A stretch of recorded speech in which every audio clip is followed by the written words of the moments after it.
Develop a fortune, state of mind, state of mind. It's time for a date with, time for a date with the Dorseys.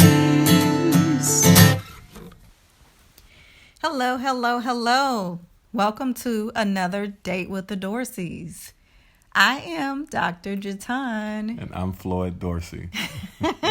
And we are so glad to have you back for yet another episode of the Date with the Dorseys. So we have an amazing topic today. I mean, I guess I say that every week, right? But it's always amazing. It's always amazing. At least to me, and I'm sure to you as well. So right. We enjoy it. Because we really, truly think through some topics that we hope will benefit you and those whom you share this with. So that's why we always feel that it's amazing, right? That's it. It's lessons that we've learned throughout our experiences. So we're going to today talk about finding joy in the journey. Joy in the journey. And you might ask, what's the journey? Journey is whatever you're going through right now, wherever you are on your way to. There you go. From where you currently are. Or what you're growing through. Okay. As well. Okay. Right. You want to pull that one out. There you go. Whatever you're growing through.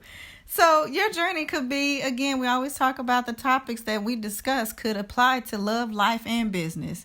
So don't feel like you have to put on your blockers and this is only personal development in general, right? So think about how this can truly apply to you and your everyday life.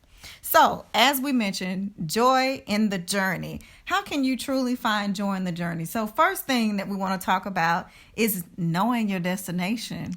You have to know where you're going. Right. As my mom would say, duh. Right? If you have a journey, you've got to know where you're going. That's it. What I find so astonishing is that so many people set out just to go somewhere with no idea where they're going or why they're going or anything like that. They just start moving. Yeah. Just getting in motion. Now, while that in a sense may have its benefits, right? It gets you moving or whatever. But at some point, right, you have to have an idea, a strong idea, I suggest, of where you're going. Right. And to your point, when you're just moving, you're eventually probably going to find that you're probably wasting time because you never knew your destination. So you were doing things that were not even congruent to where you're trying to go. Exactly. Movement does not equate to progress, right? Okay. So you may be moving, but you want to be progressing somewhere that you think that you want to go. I'd say. Right. You may be moving, but what is it again? Movement doesn't equate to progress. Right. That's right. It. Okay. Movement doesn't equate to progress. So ultimately, just get clear on where it is that you're going to go, or where you want to go, or where you're going. And being busy doesn't mean that you're productive either. There you go. Okay. I got you. So the first step, as we said, is knowing your destination. Let's get clear about where it is that you're going, that you want to go. And that means that you have to have vision, right? So we have to look beyond what we physically see so that we'll know and imagine where it is that we want to be. There you go. Sometimes you see best with your eyes closed. And that is a good place to set that vision for yourself. Get quiet. Get still. Close your eyes and create that vision for yourself on where it is that you want to go. Whether, again, if that's in love, life, or business, professionally, whatever that may be for you or for your partnership or whomever that you are, your wife, your spouse, or whomever that is. If it's an individual or a collective, but there should be that vision set to establish on where you're going. Right, even if you're single, right? As they would say. Absolutely, most important. As they would say, just because you're alone doesn't mean you're lonely. So use that time that you are alone now to get clear about your destination, what your expectation is in the end. Yep. So we just tied into love, life, and business. In that. All in one. All in that first step. So let's go ahead and progress to the second. So now that you know your destination, you've done your research, you've gotten clear about what it is that you want, now you've got to build out that blueprint, get that map together so that you know how to travel to that destination. How do you travel? So some people, what they do is they have a device called a GPS, right? You better make sure it's up to date on the software. You better. Because technology changes so much where you can maybe find an easier way to your destination. So what you thought was the correct way or the best route at one point in time may have changed. So again, I agree that you certainly should be up to date on your software. And by being up to date on your software really is implying that there may be others around you in your circle or people you haven't met or that you will meet that can give you tips and ways to achieve your destination, or get to your destination quicker, that you may not even have tapped into while you were taking a different route, and which may be great for your journey. There may be a more efficient and effective way to get there. But for the GPS, what you typically do is you're clear on the destination and where you're going. And you type that into the GPS. And the amazing thing happens is once you hit a few buttons, a few clicks, right, you can really scroll down and see the full details of the journey within that GPS. It maps it out for you, step by step. Yeah. It maps out. Or as they would say, turn by turn. Turn by turn. And so even with the GPS, so another amazing thing that happens while you're traveling, sometimes you hit those hurdles or roadblocks, right? But then something within the system says, traffic ahead, yeah. Detour. Even if you're off route, it'll keep nagging you a little bit to get you back on track. Well, that very well may be your accountability partner. Yeah. That's, someone you speak to get advice, to get guidance from, that can help you along the way. Absolutely. So you definitely, again, start out with that roadmap and put that destination in. Some people still, may not be inclined to use GPS systems, and that's okay. Yeah. And they may just use an old school map, right? Well, because I was just thinking that, like, back in the day, we didn't have that GPS to depend upon, right? No. So then what do you do then? You don't grow weary, give up, and say, I'm not going to my destination because I don't have this GPS that I don't even know is going to exist in the future, right? Right. You got to find other methods in order to identify your turn by turn to get to your destination, whether that be stopping at the corner store and asking Joe behind the counter, hey, how do I get to the nearest Walmart? Exactly. Now, he may tell you, go up there, take a right, take another right, take another right, or whatever it may be. Right. But he gives you some advice. And again, those are the people around you. And sometimes it may be, again, Joe behind the counter, a complete stranger. Right. That you may run into. Right. That can help you along the way. And that reminds me of a quick, funny story of my husband's grandfather. We were trying to locate him one time, and we gave him a call on the phone, and we got him on speakerphone, and we were like, yeah, where are you? His response was, I'm under the tree.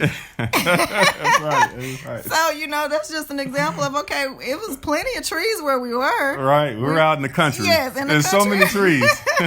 But he said, I'm out under this tree. Under the tree. So we had to figure out, no GPS to say the address of that particular tree. Right. But we had to find out where that tree was. Exactly. So I was driving, and fortunate enough for us, my dad had the insight or the understanding on which tree or which trees it could have been. And leaning on his knowledge and experience on finding him under trees in the past, he was able to give me that instruction to guide me in the right direction. Absolutely. So leveraging the resources along the way. Yes. Exactly. So that takes us to the final point for today, joy in the journey.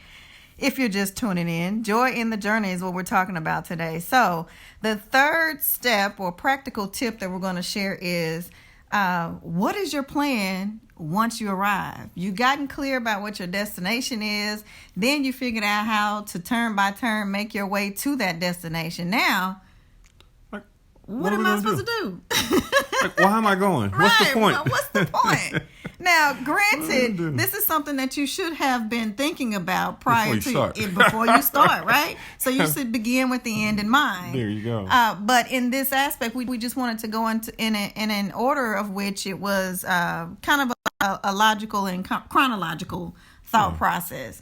So when we talk about having the plan once you arrive there, what is it that you are planning to do? Why are you going there? How are you getting there? What are we doing when we make it to this destination? What's the point? What's the point? Don't waste your time. Like, really, what's the point of going there? And so often you find people there every year. There's a large group of students from high school, graduating high school, and they just go off to college. It's the right thing to do in theory, right? It's a good idea. It sounds like it makes sense. They're spending tens and tens of thousands of dollars to go there, right? In some cases, hundreds of thousands, right? With no idea of, what's my major, what I'm going to do when I get there, what I'm going to do when I graduate. Once I achieve it, what's the point? And ultimately, you find a large, even more now than ever, a large population of students graduating college without any idea on what to do now with this degree. Yeah. Right.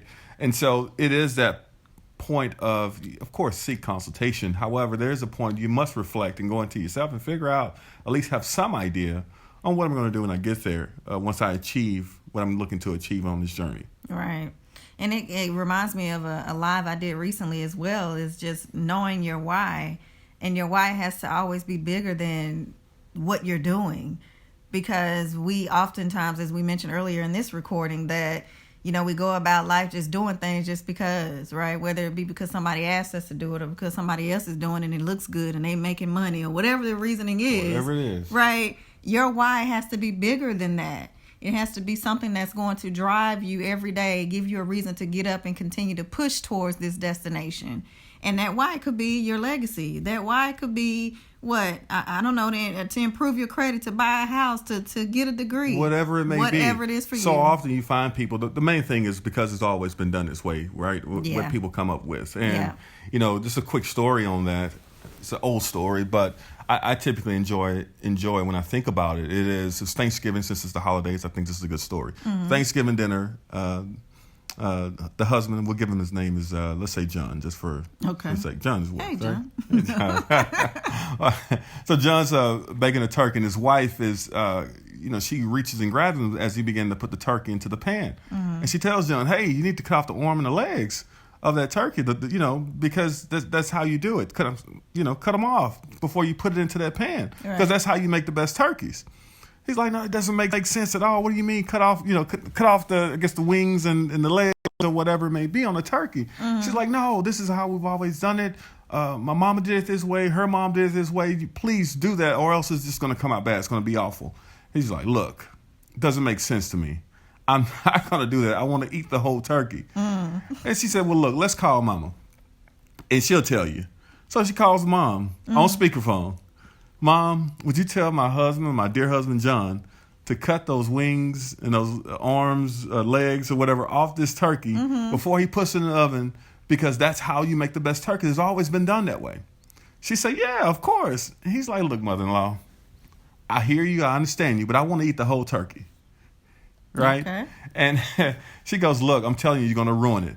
You know what? But I'm going to do you a favor. I'm going to put Big Mama on the line." Okay, this Thanksgiving is over. Yeah. So they call Big Mama. Yeah. So Big Mama, same thing, same spiel. Mm-hmm. She's like, "Look, tell my husband that the best way you cook the turkey is you have to cut the wings and the legs off, because that's how you do a turkey." Yeah. And Big Mama say, "Yeah, it comes out good that way. You're absolutely right. It will make a good turkey." And she's like, "I told you." But he's like, "Look, what? But I don't understand." She's like, but you don't have to do it that way." She said, "The reason why I did it that way is because I never had a pan big enough to fit the whole turkey. So I had to cut it off. But if you have a pan that's large enough, put the whole thing in there. It's gonna be just fine." And so often, and you were spinning your wheels going through all this, yes. and not even realizing what you're trying to achieve and what to accomplish. Yes, it has to be bigger than just because we've always done it this way. Yeah. When we're setting out to do something. Yes, I love that. It's good. And having a reason, right? Not just because it's always been done that way, but what is the logic behind the decision for that, right? That's it. That's what it's all about.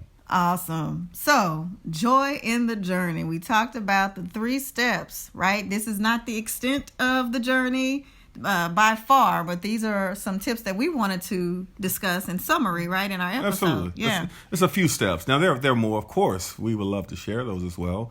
But these are 3 key ones that we wanted to pull out to share with you so that you can enjoy the journey as you employ these 3 steps. Right, because you only have one life to live, so make sure that you enjoy the travel on the way to your destination. Absolutely. So know your destination, have your map and your guide or your GPS available, plug in the address, and plan once you arrive, right? Have your plan for once you arrive as far as what it is that you need to do and why you are destined for that destination, so to say. That's it. Okay, so with that, as usual, I have to share with you a way to contact us, and that is support@fortuneenterprise.com. Again, Fortune is spelled IVTUNE. enterprise.com. We'd love to hear from you. We continue to get awesome feedback from you all. So thank you to those who have reached out to us. We look forward to hearing from more of you. We are excited about episodes to come, and continue to follow us, because remember, we're going to have a contest coming up very soon. Very soon. As I rub my hands together, you can't see me. But yes, make sure you tune in for a chance to win. And we'll give you more details on that in the episodes to come. So that'll be early next year. So I hope you continue to listen and tune in and share these podcasts. With that, we are going to go ahead and close it out. This has been yet another Date with the Dorseys, and we'll see you. We'll see you soon. We'll talk to you soon. Bye for now. Thank you. Develop a fortune state of mind, state of mind. It's time for a date with, time for a date with the Dorseys.